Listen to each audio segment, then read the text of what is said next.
नमस्कार दोस्तों, YouTube channel देसी कहानी स्टार पर आप सभी श्रोतागणों का हार्दिक स्वागत है। आज आपके लिए एक बहुत ही रोचक और रहस्यमय कहानी प्रस्तुत कर रहे हैं। चारों युगों की कहानी है।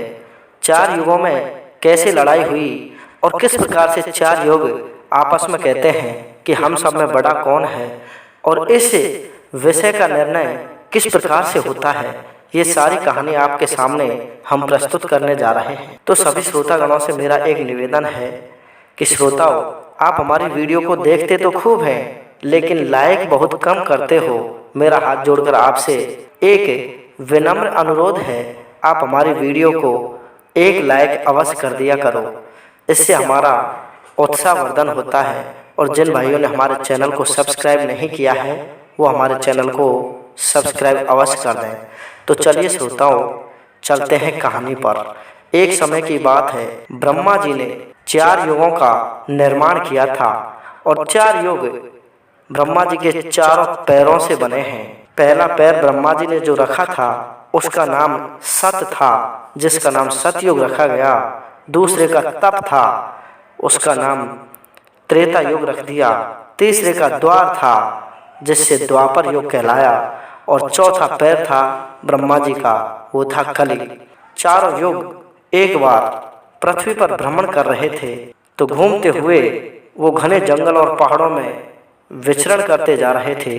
तभी उन्हें दिखाई दिया कि एक बहुत बड़ी गुफा, जिसमें से अग्नि प्रज्वलित हो रही है, अंगारे निकल निकल कर बाहर आ रहे हैं, ज्वालामुखी की तरह फट रहा है वो गुफा का प्रवेश द्वार।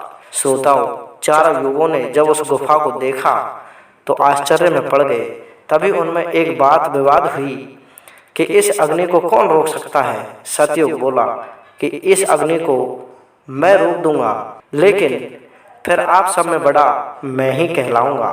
सतयुग ने अपना मंत्र चलाया और उस अग्नि को रोक दिया। अब तो सतयुग कहने लगा कि आप सब युगों में मैं सबसे श्रेष्ठ हूँ, सबसे बड़ा हूँ। तभी त्रेता युग कहने लगा कि मैं भी बहुत बड़ा तपस्वी हूँ, आपने इस अग्नि को रोका है तो मैं अब इस गुफा के द्वार से जल की धारा बाहर निकाल सकता हूँ। श्रोताओं, त्रेता युग ने अपनी शक्ति से उस गुफा के मुख्य द्वार से जल की धारा बहला दी। मुख्य द्वार से जल बहने लगा। तभी त्रेता युग भी कहने लगा कि मैं भी बहुत बड़ा हूँ। इसको देखकर द्वापर युग कहने लगा कि मैं आपसे कम नहीं हूँ, आपने जो ये काम किए हैं मैं इन सभी कामों को नष्ट कर सकता हूँ। द्वापर युग ने उस पूरी गुफा को, उस पूरे पहाड़ को अपनी शक्ति से नष्ट कर दिया। श्रोताओं, बचा कलयुग। कलयुग ने कहा कि आप सबने अपनी अपनी शक्ति बता दी, अब मैं शक्ति बताना चाहता हूँ। कलयुग ने अपनी विद्या से, अपनी टेक्नोलॉजी और आविष्कार से एक ऐसी बावड़ी का निर्माण किया जिसमें बहुत शीतल जल था। चारों युगों ने उस शीतल जल में स्नान किया, और स्नान करने के बाद में वो एक निष्कर्ष पर पहुँचे कि हम चारों में बड़ा कौन है।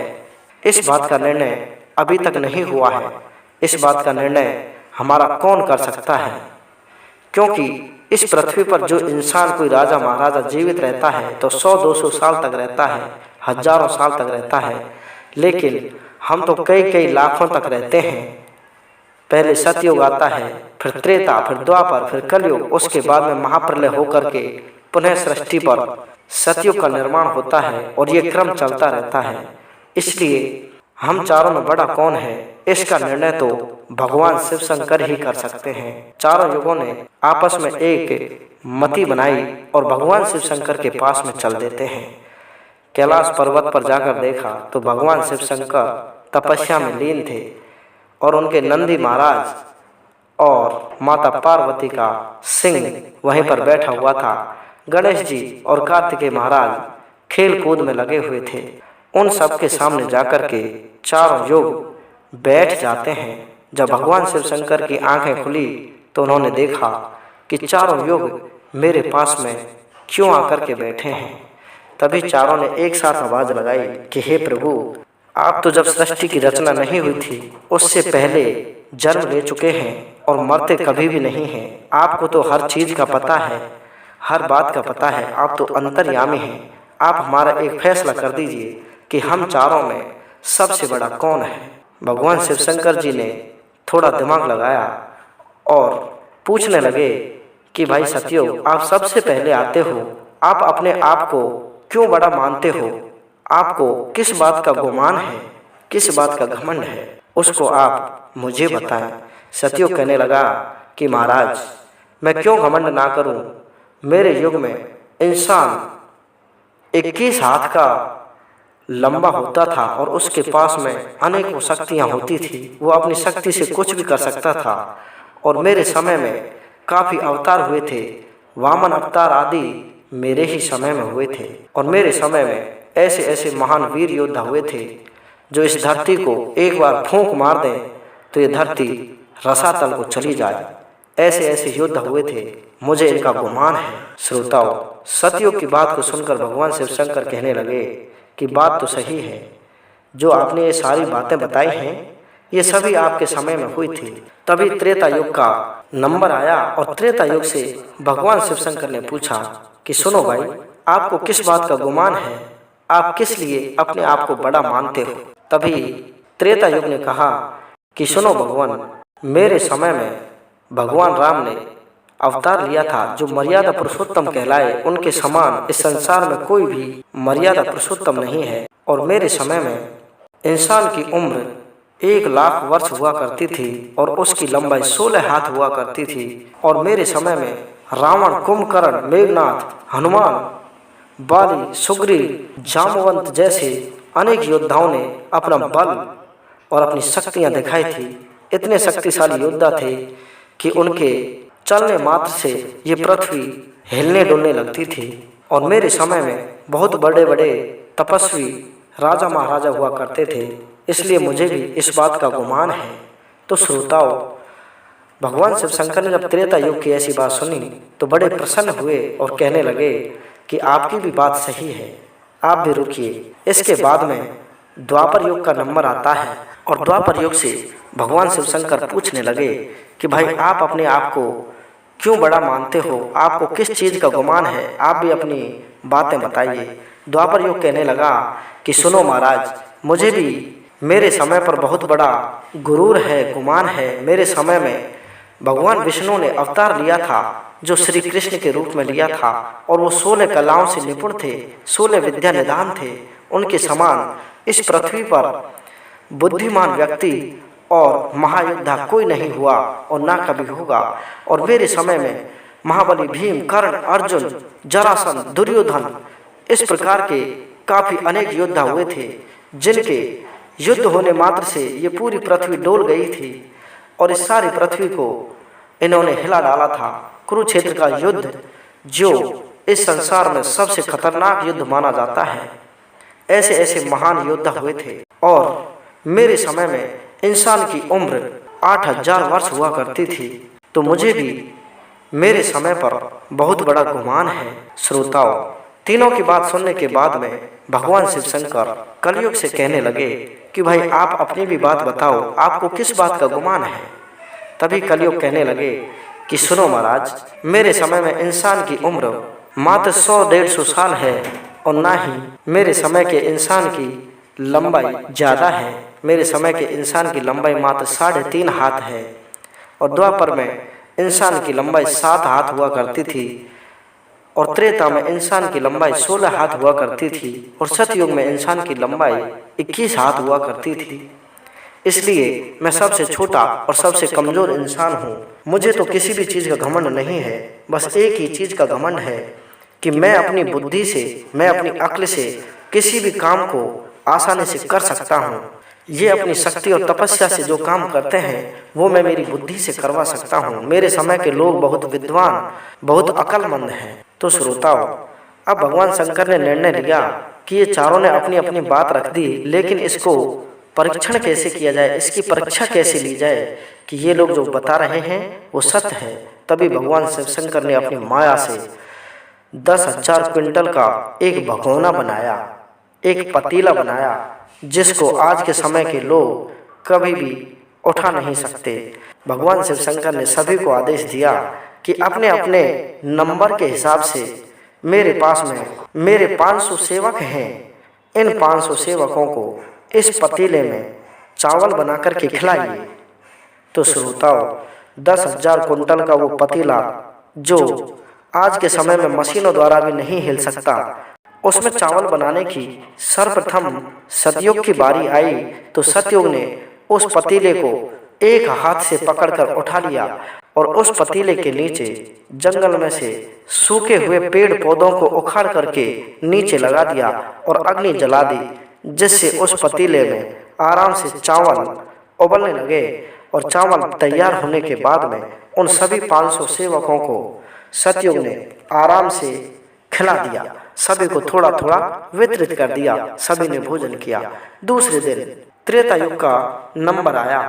त्रेता युग ने भी अपनी शक्ति और तपस्या के बल पर उस पतीले को एक हाथ से ऊपर कर दिया और जंगल में से सूखे पेड़ पौधों को उखाड़ करके इकट्ठा कर लिया और जितना जला सके जला करके उस चावल को उबालकर उसी प्रकार से भगवान शिव शंकर के 500 सेवकों को आराम से चावल खिला दिए। उसके बाद में द्वापर युग का नंबर आता है और द्वापर युग ने एक इंसान प्रकट किया।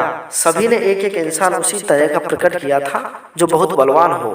द्वापर युग ने अपने समय का भीम जैसा बलवान योद्धा, एक बहुत बड़ा शक्तिशाली इंसान पैदा किया अपनी माया से, और उस योद्धा ने उस पतीले को अपनी एक उंगली पर उठा करके और नीचे अग्नि प्रज्वलित कर दी और चावल पकाकर उन सभी 500 सेवकों को खिला दिया। भगवान शिव शंकर के सभी सेवक उनको खाकर के बड़े प्रसन्न हुए। दूसरे दिन कलयुग का नंबर आता है। अब कलयुग का इंसान उस पतीले के चारों तरफ घूमता है और अपना दिमाग लगाता है कि ये पतीला जमीन पर रखा हुआ है, किस प्रकार से तो इसके नीचे अग्नि जलाई जाए और कैसे इसमें चावल डाले जाए। तो श्रोताओं, कलयुग ने अपना दिमाग लगाया तो पतीले के नीचे एक बहुत गहरी खाई खोदी, एक गड्ढा खोदा और उस गड्ढे में वहां पर पहले से पड़े हुए लक्कड़ों को लगा दिया, क्योंकि सतयुग, द्वापर और त्रेता तीनों युगों ने वहां पर लकड़ी इकट्ठी कर रखी थी। उन लकड़ियों को तोड़ मरोड़ करके उसके नीचे लगा दिया और उसमें अग्नि प्रज्वलित कर दी। चावल डाल करके उनको पका दिया। पकाने के बाद में अब छोटा सा इंसान सभी 500 आदमियों को कैसे परोस लेता। सभी से कहने लगा कि सुनो भाइयों, भोजन तैयार है, जिसको जितनी मर्जी खाना है वो अपने हाथ से खा सकता है। पतीले को उनके सामने दिखा दिया। सभी भगवान शिव शंकर के 500 सेवक अपने हाथों से ले लेकर के उसमें से खाने लगे और सभी ने भरपूर भोजन किया। तभी सभी की परीक्षा लेने के बाद में भगवान शिव शंकर वहां पर आए और उन 500 सेवकों से पूछा कि सुनो भाई, तुमको सबसे अच्छा खाना किसने खिलाया है। तभी सतयुग बोला कि रुको महाराज, ये सवाल आप इनसे बाद में पूछना, पहले ये पूछो कि सभी ने भोजन पकाया कैसे। भगवान शिव शंकर ने सतयुग की बात को सुनते हुए कहा कि चलो अपनी अपनी बारी से बताओ। तीनों युगों ने अपनी अपनी बारी से बताया कि हमने एक हाथ से इस पतीले को ऊपर उठा दिया, हमारे अंदर इतना बल था, इतनी शक्ति थी कि हमने एक हाथ से इसको ऊपर उठा दिया और इसके नीचे अग्नि प्रज्वलित करके इनमें चावल को उबालकर इसे आराम से ठंडा करने के बाद आपके सभी 500 सेवकों को खिला दिया और इन्होंने भरपूर भोजन किया है।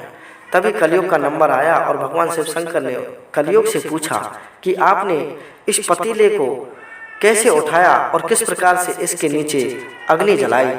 तभी कलयुग कहने लगा कि सुनो महाराज, मेरे समय के इंसान में इतनी ताकत तो नहीं थी, लेकिन बुद्धि बहुत थी। उसने इस भगोने के चारों तरफ घूमकर देखा, जब उसकी पेच नहीं लड़ी तो उसने अपने दिमाग से इसके नीचे एक गहरी खाई खोदी, गहरा गड्ढा खोदा और उसमें इन सभी लकड़ों को अंदर डाल करके अग्नि लगा दी, जिससे ये सभी चावल आसानी से सीज गए। ऐसी बात सुनकर के भगवान शिव शंकर बोले कि वो बात तो सही है, आपने अपने दिमाग से इन सभी चावलों को आराम से उबाल कर रख दिया, लेकिन इन सभी 500 सेवकों को आपने भोजन कराया कैसे। कलयुग का आदमी बोला कि सुनो महाराज, मैं अकेला अगर इन्हें परोसता तो शाम तक भी मैं इनको भोजन नहीं करा पाता, इसलिए मैंने इन सभी से बोल दिया कि आपके सामने पतीला रखा हुआ है, इसमें से आपको जितना चाहे भोजन लेकर के खा सकते हो। इन्होंने अपनी मर्जी से आराम से भोजन किया। सभी की बात सुनकर के 500 सेवकों से भगवान शिव शंकर ने पूछा कि सुनो भाइयों, आप सबको सबसे अच्छा भोजन किसने कराया। तभी 500 सेवक कहने लगे कि सुनो महाराज, भोजन तो सभी ने अच्छा पकाया और अच्छा ही खिलाया, लेकिन कलयुग ने जब भोजन बनाया तो हमने हमारे हाथ से जितना मर्जी खाया और इन सभी से हमें भोजन मांग करके लेना पड़ा। इसलिए हमें सबसे अच्छा काम कलयुग का लगा कि हमने अपने आप ही भोजन किया, अपनी मर्जी से जितना हो सके खाया, और जब जिसका मन नहीं किया उसने नहीं खाया। तो श्रोताओ, कलयुग का आदमी अगर थोड़ा भी, क्योंकि उम्र कम है इसलिए थोड़ा बहुत भी भजन ध्यान करके अगर भगवान शिव शंकर या किसी भी अपने आराध्य का भजन करे तो भव से पार हो सकता है। क्योंकि उस समय के लोगों के लिए तो बहुत समय मिलता था, उनकी उम्र बहुत ज़्यादा होती थी, इसलिए उन्हें हजारों हजारों लाखों वर्ष तक तपस्या करनी पड़ती थी। अब तो इंसान के पास में इतना समय ही नहीं है तपस्या करने के लिए, इसलिए जब समय मिले उसी समय पर थोड़ा बहुत भजन ईश्वर का अवश्य करें। इससे ईश्वर आपको भवसागर से पार कर देंगे और आप पर ईश्वर की कृपा दृष्टि बनी रहेगी। अगर ये कहानी आपको अच्छी लगी हो तो इस चैनल को सब्सक्राइब करके वीडियो को लाइक कर देना। जय हिंद, जय भारत।